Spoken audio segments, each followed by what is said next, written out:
तीसरी बार इजलास शुरू होने जा रहा है, इससे मुताबिक क्या इत्तलात हैं आपके पास? ये पार्लियामेंट की खसूसी कमेटी का इजलास हुआ है और इसकी सदारत खुर्शीद शाह कर रहे हैं। पहले तो ये 10 बजे बुलाया गया था, फिर इजलास मुलतवी करना पड़ा और साथ ही इसी कमेटी ने सिफारिश दी स्पीकर को कि कौमी असम्बली का इजलास भी आगे कर दिया जाए, चूंकि इसमें मुशावरत होना अभी बाकी है। और 2 बजे ये इजलास हुआ, तकरीबन 2 घंटे ये इजलास चलता रहा। उसके बाद अब ये तीसरी बार से कुछ देर पहले ये इजलास शुरू हुआ। पाकिस्तान तहरीक इंसाफ रहनुमा उमर अयूब, इसके अलावा गौहर के साथ हुकूमत मुशावरत करती है, तो वो अपनी रिहाइशगाह पे मौजूद है।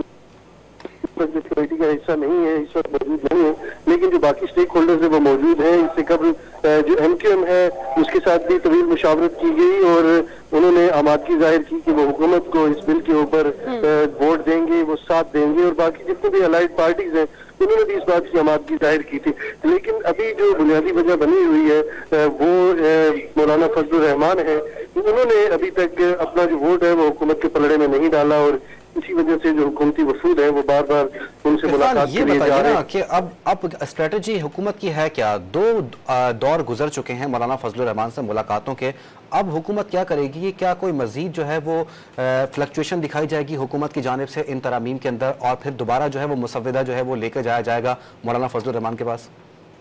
देखिए, हुकूमत इस हवाले से काफी पुरएतमाद भी थी और पुरुमीद भी थी कि उनके नंबर गेम का बिल्कुल भी मसला नहीं है। 224 उनको वोट चाहिए, 2/3 अक्सरियत चाहिए किसी भी आईनी तरमीम के हवाले से, तो इस हवाले से पुरुमीद थे। लेकिन जो ड्राफ्ट के अंदर कुछ चीजें हैं खास उसके हवाले से मौलाना फजलुर रहमान को राय से ड्राफ्ट की कुछ चीजें जो सामने आई उसमें यही दिखाया गया कि मौलाना फजलुर रहमान ने जो एक नुकता सामने रखा था कि चीफ जस्टिस की जो मुद्दत मुलाजमत है वो नहीं बढ़ेगी, तो वो उसका हिस्सा नहीं थी। लेकिन ये एक सरकारी सतह से ये ड्राफ्ट सामने नहीं आया, सोर्सेज से ही आया है।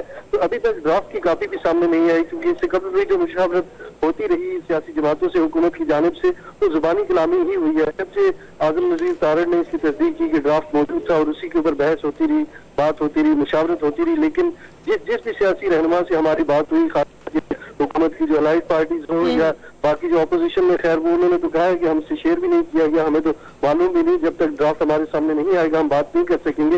लेकिन हुकूमत की जो अलाइड पार्टीज है उन्होंने भी कहा कि जुबानी कलामी ही बातचीत होती रही और हमें मैसेज ही कन्वे किया गया है कि इसमें ये चीज है और ये चीज नहीं है।